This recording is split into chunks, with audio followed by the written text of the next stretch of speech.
이 시간 잠잠히 오늘 읽을 말씀을 듣고 자세히 보고 느끼며 자신의 마음과 연결하는 시간을 가져봅시다.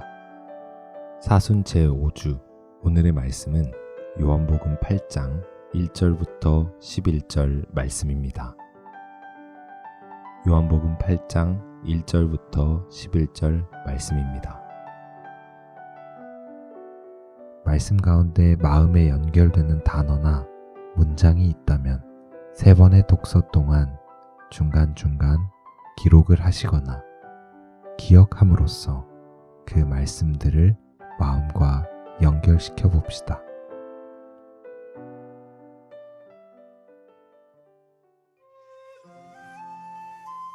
예수께서는 올리브산으로 가셨다. 이른 아침에 예수께서 다시 성전에 가시니 많은 백성이 그에게로 모여들었다. 예수께서 앉아서 그들을 가르치실 때에 율법학자들과 바리새파 사람들이 간음을 하다가 잡힌 여자를 끌고 와서 가운데 세워놓고 예수께 말하였다. 선생님, 이 여자가 간음을 하다가 현장에서 잡혔습니다. 모세는 율법에 이런 여자들을 돌로 쳐 죽이라고 우리에게 명령하였습니다. 그런데 선생님은 뭐라고 하시겠습니까? 그들이 이렇게 말한 것은 예수를 시험하여 고발할 구실을 찾으려는 속셈이었다. 그러나 예수께서는 몸을 굽혀서 손가락으로 땅에 무엇인가를 쓰셨다. 그들이 다그쳐 물으니 예수께서 몸을 일으켜 그들에게 말씀하셨다. 너희 가운데서 죄가 없는 사람이 먼저 이 여자에게 돌을 던져라. 그리고는 다시 몸을 굽혀서 땅에 무엇인가를 쓰셨다. 이 말씀을 들은 사람들은 나이가 많은 이로부터 시작하여 하나하나 떠나가고 마침내 예수만 남았다. 그 여자는 그대로 서 있었다. 예수께서 몸을 일으키시고 여자에게 말씀하셨다. 여자여, 사람들은 어디에 있느냐? 너를 정죄한 사람이 한 사람도 없느냐? 여자는 대답하였다. 주님, 한 사람도 없습니다. 예수께서 말씀하셨다. 나도 너를 정죄하지 않는다. 가서 이제부터 다시는 죄를 짓지 말아라.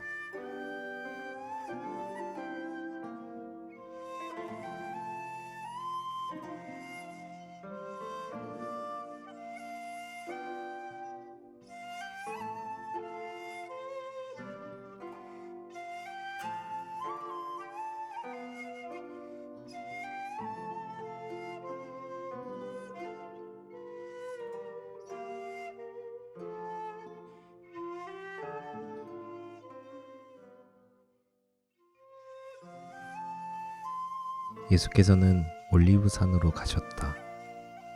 이른 아침에 예수께서 다시 성전에 가시니 많은 백성이 그에게로 모여들었다. 예수께서 앉아서 그들을 가르치실 때에 율법학자들과 바리새파 사람들이 간음을 하다가 잡힌 여자를 끌고 와서 가운데 세워놓고 예수께 말하였다. 선생님, 이 여자가 간음을 하다가 현장에서 잡혔습니다. 모세는 율법에 이런 여자들을 돌로 쳐 죽이라고 우리에게 명령하였습니다. 그런데 선생님은 뭐라고 하시겠습니까? 그들이 이렇게 말한 것은 예수를 시험하여 고발할 구실을 찾으려는 속셈이었다. 그러나 예수께서는 몸을 굽혀서 손가락으로 땅에 무엇인가를 쓰셨다. 그들이 다그쳐 물으니 예수께서 몸을 일으켜 그들에게 말씀하셨다. 너희 가운데서 죄가 없는 사람이 먼저 이 여자에게 돌을 던져라. 그리고는 다시 몸을 굽혀서 땅에 무엇인가를 쓰셨다. 이 말씀을 들은 사람들은 나이가 많은 이로부터 시작하여 하나하나 떠나가고 마침내 예수만 남았다. 그 여자는 그대로 서 있었다. 예수께서 몸을 일으키시고 여자에게 말씀하셨다. 여자여, 사람들은 어디에 있느냐? 너를 정죄한 사람이 한 사람도 없느냐?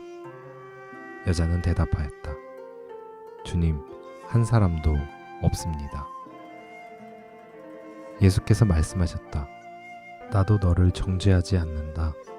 가서 이제부터 다시는 죄를 짓지 말아라.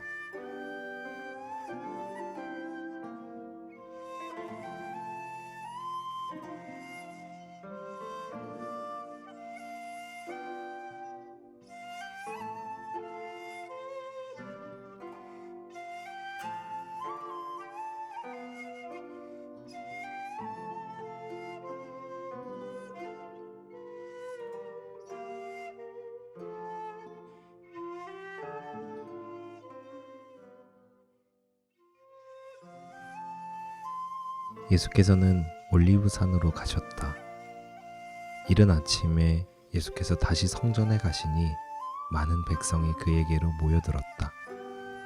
예수께서 앉아서 그들을 가르치실 때에 율법학자들과 바리새파 사람들이 간음을 하다가 잡힌 여자를 끌고 와서 가운데 세워놓고 예수께 말하였다.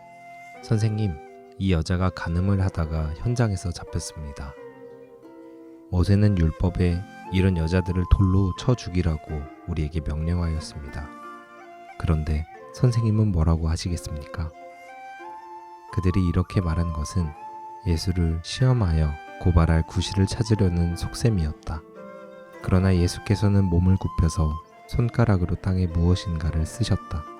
그들이 다그쳐 물으니 예수께서 몸을 일으켜 그들에게 말씀하셨다. 너희 가운데서 죄가 없는 사람이 먼저 이 여자에게 돌을 던져라. 그리고는 다시 몸을 굽혀서 땅에 무엇인가를 쓰셨다. 이 말씀을 들은 사람들은 나이가 많은 이로부터 시작하여 하나하나 떠나가고 마침내 예수만 남았다. 그 여자는 그대로 서 있었다. 예수께서 몸을 일으키시고 여자에게 말씀하셨다. 여자여, 사람들은 어디에 있느냐? 너를 정죄한 사람이 한 사람도 없느냐? 여자는 대답하였다. 주님, 한 사람도 없습니다. 예수께서 말씀하셨다. 나도 너를 정죄하지 않는다. 가서 이제부터 다시는 죄를 짓지 말아라.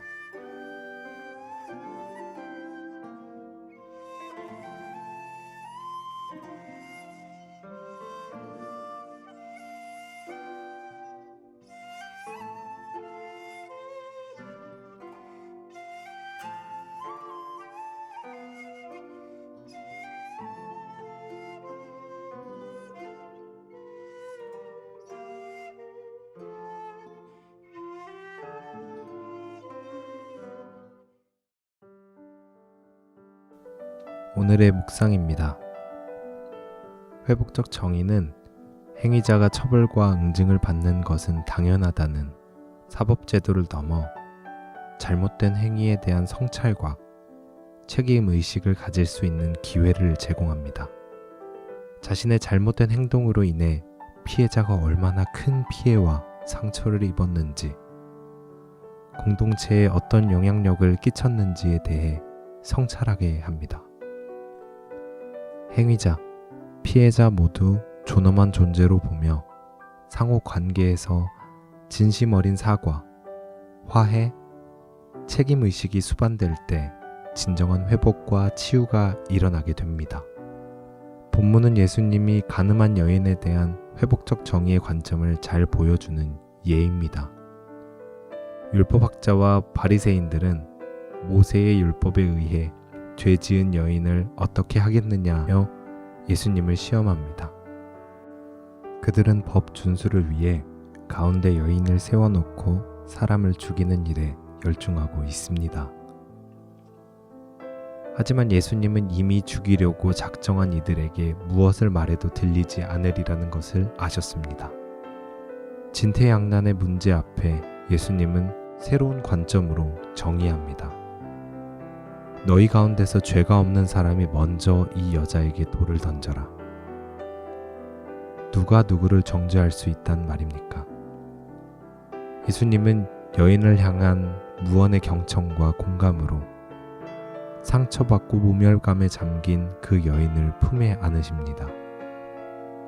판단과 정죄를 넘어선 용서와 사랑을, 처벌과 응징을 넘어선 치유와 회복을,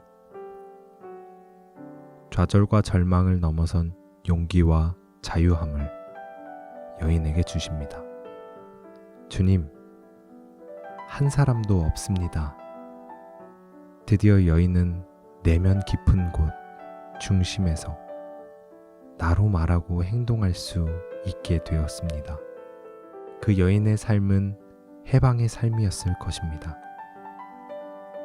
일상을 살아가면서 누구나 죄로부터 자유롭지는 않습니다.